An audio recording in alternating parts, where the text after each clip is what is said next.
Welcome back नाज़रीन। सिंध के मुख़्तलिफ़ शहरनि में आबादकारनि तोड़े रहवासियुनि ज़रई ऐं पीअण जे पाणी जी खोट ख़िलाफ़ अॼु बि मुज़ाहिरा कया आहिनि। शहदादपुर, गुपचाणी, प्यारो स्टेशन समेत मुख़्तलिफ़ शहरनि में आबादकारनि पारां पाणी खोट ख़िलाफ़ धरना हया विया ऐं छिती नारेबाज़ी कई वई। अॻवाननि जो चवणु आहे त पाणी खोट सबबि हिक पासे ज़राअत तबाह थी रही आहे त ॿिए पासे रहवासी सख़्तु अज़ाब में मुब्तला आहिनि। सिंध के मुख़्तलिफ़ शहरनि में आबादकारनि तोड़े रहवासियुनि ज़रई ऐं पीअण जे पाणी जी खोट ख़िलाफ़ मुज़ाहिरा कया आहिनि। तफ़सील मालूम कयूं था शहदादपुर में टाइम न्यूज़ के रिपोर्टर अब्दुल हमीद खोसो खां। अब्दुल हमीद, छा तफ़सील आहिनि? पाणी खोट ख़िलाफ़ एहतजाज कयो वियो आहे शहदादपुर ऐं भर पासे।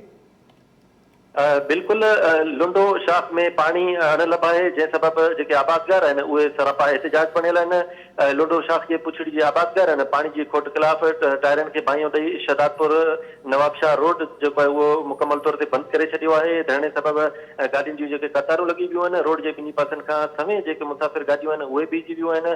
मुज़ाहिरीन जेके आहिनि उहे आपाशी अमलदारनि ख़िलाफ़ सख़्तु नारेबाज़ी करे रहिया आहिनि। उन मौक़े ते जेके आबादगार अॻवान आहिनि अब्दुर्रहमान छुटो, मिठू भील, बाकी बिरोही, माशूक बमरो ऐं ॿियनि जो चवणु आहे त लुंडो शाख जी पुछड़ी में गुज़िरियल 3 महीननि खां वठी पाणी नाहे पहुतो, जंहिं सबब जेके ज़रख़ेज़ ज़मीनूं आहिनि उहे बंजर पइजी वियूं आहिनि, जॾहिं त जेके कुझु हिसनि ते कायल जेके फसल आहिनि उहे सुकी ठोठ थी वियूं आहिनि। हिननि जो चवणु आहे त पुछड़ी में जेको जल जो पाणी आहे उहो खारो हुजण जे करे जेको पाणी जो पीअण क़ाबिल न आहे ऐं जेको माल मताओ ऐं जानवर जेके आहिनि उहे उन जेके मरी रहिया आहिनि। मुज़ाहिरीन जो चवणु आहे त शाख में भारी उॾामण करे इलाइक़े में डुकार वारी सूरत हाल आहे। हिननि इल्ज़ाम हयो आहे त आपाशी अमलदार जेके आहिनि उहे पैसनि एवज़ मुल्क जे ज़मींदारनि खे लिफ्ट मशीनूं वाहे करे पाणी हुनखे फराहम कयो पियो वञे, पर पुछड़ी में जेको पाणी फराहम न करे पुछड़ी खे सुकाए करे मुआशी क़त्लेआम कयो पियो वञे। जेको धरणो आहे उहो हिन वक़्तु जारी आहे। गुज़िरियल 3 कलाकनि खां वठी धरणे सबब जेको ट्रैफ़िक आहे उहा मुअतल थी वई आहे, जॾहिं त मुख़्तलिफ़ शहरनि खां ईंदड़ जेका ट्रैफ़िक आहे उहा हिकिड़ी हंधि बीठल आहे। मुज़ाहिरीन जेके आहिनि उहे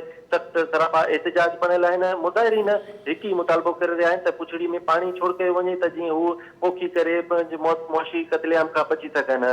गुज़िरियल 3 जेके कलाकनि खां वठी धरणे सबब जेका ट्रैफ़िक आहे उहा मुअतल आहे। मुख़्तलिफ़ शहरनि ॾांहुं नवाबशाह, शाहपुर चाकर समेत ॿियनि शहरनि ॾांहुं ईंदड़ जेका ट्रैफ़िक आहे उहा हिन महिल ताईं रोड जे ॿिन्ही पासनि खां बीठल आहे। जेके मुसाफ़िर आहिनि उहे निटण उस में बीठल आहिनि। मुसाफ़िर गाॾियूं बीठल हुजण करे सख़्तु मुश्किलातुनि खे मुंहुं ॾियण ते मजबूर आहिनि ऐं जेके आबादगार तबिको आहे उहो बि गुज़िरियल 3 कलाकनि खां वठी उहे सरापा एहतजाज बणियल आहिनि। पर अफ़सोस जेको अमल आहे त जेके आपाशी अमलो आहे उहो हुननि सां ॻाल्हाइण लाइ न आहे पहुतो, जंहिं सबब जेके आबादगार आहिनि उहे हिन महिल ताईं बि जेको आहे सो एहतजाज ते करण ते मजबूर आहिनि। रोड मुकमल तौर ते बंदि आहे। पुलिस नफ़री तलब कई वई आहे, जॾहिं त जेके मुज़ाहिरीन आहिनि आबादगार आहिनि उहो हिकु ई मुतालबो करे रहिया आहिनि त लुंडो शाख जी पुछड़ी में फौरी तौर ते पाणी छोड़ कयो वञे त जीअं हू पोखी करे सघनि ऐं जेको मुआशी क़त्लेआम खां बची सघनि। पर जेके जेके अमलो आहे आपाशी उहो ॻाल्हियुनि लाइ हिन महिल ताईं नाहे पहुची सघियो, जंहिं सबब जेका ट्रैफ़िक आहे उहा मुअतल थियल आहे। मुख़्तलिफ़ शहरनि ॾांहुं ईंदड़ जेके ट्रैफ़िक आहे उहा जेको रोड जे ॿिन्ही पासनि खां उन सभई जेके गाॾियूं आहिनि